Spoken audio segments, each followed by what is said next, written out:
Bret Weinstein has a theory about Kamala Harris's debate performance.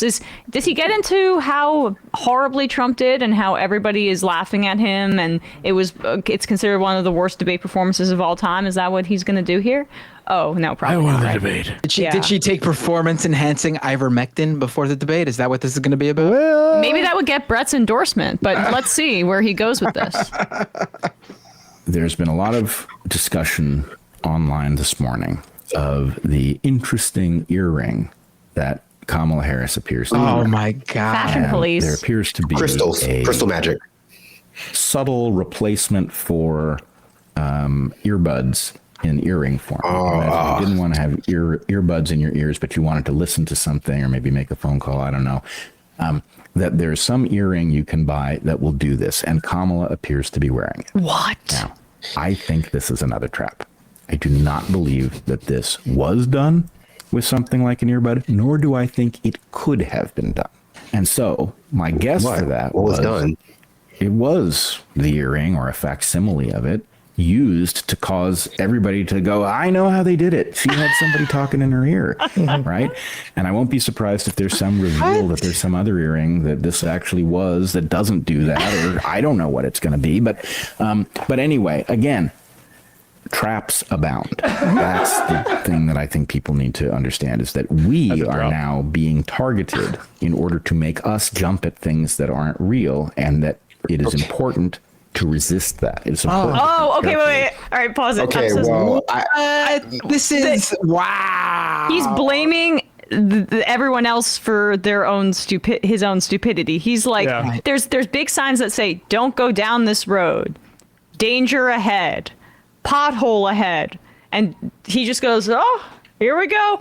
Oh, here we go. Oh, wait. They're trying to make me fall into the pothole because I'd look stupid. I wonder what gave everybody the idea that these type of people are prone to swing at phantoms. Yeah. No, that absolutely does work, because in your scenario, you put up a sign to warn someone that danger's ahead, and these idiots go, oh, I got to see this, and they go, fall into the danger, and then they go, well, you shouldn't have put up that sign if you didn't want me to go down there. Yes, yeah, that's it. Go ahead, Brandon.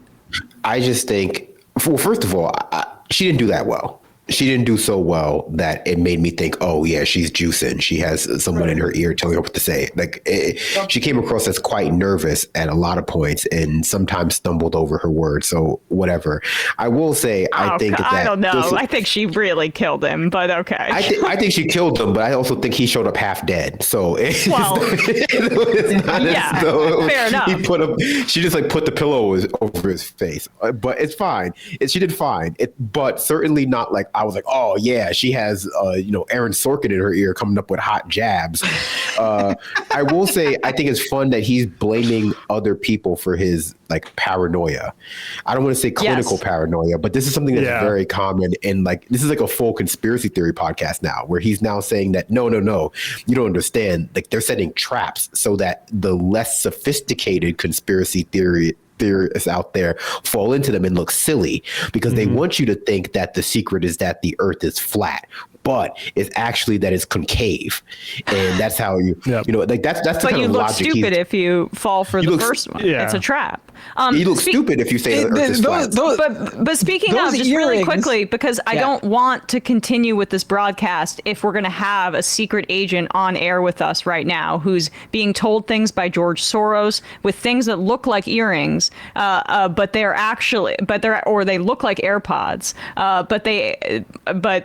there we go. Matt Binder is getting. Who are you talking about? What? Yeah. I mean, those earrings are the most cliche, oh, those are the earrings that all older women who are well off end up buying. They're just your basic white round pearl looking earrings that in movies when they're we need this person to come off like an older well-off person. I sent it, but not too well off. She didn't do Van Cleef, which is often or whatever. That's an expensive necklace, but that I've seen that politicians wear. But they're $800 Tiffany pearls, which is when you're a politician that doesn't want to bring out the real bling that you've got, that's tens of thousands of dollars, and that as a woman, people are going to be looking up her outfits. Like Trump probably wears one suit, like one custom suit, and then throws it out and doesn't ever get it dry cleaned again. The amount of probably like expensive clothing he runs through. But of course, she gets scrutiny about her earrings because she's a woman. All these people. False. Yeah, all these false. people in the sort of dark colored cars, the team that follows me home from work every day, like I know what they're trying to do. They're trying to convince me that I'm on the Truman Show. And I'm not going to act like I'm on the Truman Show, even though, because really I might be on the Truman Show. Right. They're just trying to make it look obvious so that I don't think I'm on the Truman Show. But guys, I see you out there. I know millions of people are watching my every move. And I'm just trying to give you a good show. I think, you know, if you're one of the sheeple, or a Sherson, if you will, a sheep person, you might think, no, Kamala has a team of stylists who decide what earrings she wear for the reasons that Emma said. But if you've opened your third eye, you're aware that they made the decision specifically to make Bret Weinstein look insane on his own podcast and to make all of his fans look insane, because it's led them to theorize when everyone knows they injected a micro speaker behind her ear that would vibrate her cochlear bone so that you wouldn't see anything. Yeah, in this debate prep where she's trying to win over millions and millions of people to win an election, you know what I think her stylists probably were thinking of and sweating over for weeks and weeks? It's like, how can we find the right pair of earrings that will goad Bret Weinstein into saying that they're an earpiece? But the thing about Bret is he's just so smart that he sniffed that out right away. He's so smart. They're kicking themselves now. They're in the Situation Room being like, he's on to us. He's always one step ahead of us. Or there's another layer here, and Bret is even just a really bad conspiratorial thinker. And the thought process was, these are secret earbuds that we're going to make look like those Tiffany earrings. So Bret would think we are trying to bait him into thinking they're really earbuds, but he's too smart. He's going to think he's too smart for that and assume, wrongly might I add, that they're just regular earrings meant to look like earbuds. Boom, gotcha, Bret. Sorry. This is exactly like what happened on 9/11. How so? Well, because, you know, there were no towers. Oh, right. Thanks.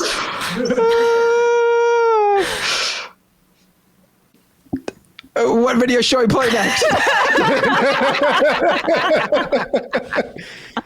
No, I love this. I love how every IDW, like half of them just like disappeared, and now the other half are just like normal conspiracy theorists. Like that was his face, Owen Benjamin guy who got kicked off of Twitter because he was sexually harassing David Hogg after the Parkland shooting. Like he's just a straight up flat earther now. Yeah, like he just like on This Is Jericho or whatever, like talking about flat earth theory. And it's like, yeah, like this is what happens when you pride yourself on just being a contrarian thinker for the sake of it. You end up going to places that other people have already been like, that's not for me. Right. Yeah, next, these guys are going to try to convince us that there was an assassination attempt on Donald Trump. That one. That's what they want you to think. Yeah. Underrated moment from the debate was when Trump's like, I almost took a bullet to the head, and John Muir's like, sir, we have some important things to get to. Stop talking. Sir, no one cares. I don't care about it. Hey, folks, don't forget to hit the subscribe button and check out our daily show. We do it every day at 12 p.m. Eastern for about 2.5 hours. We even take phone calls. You should check that out.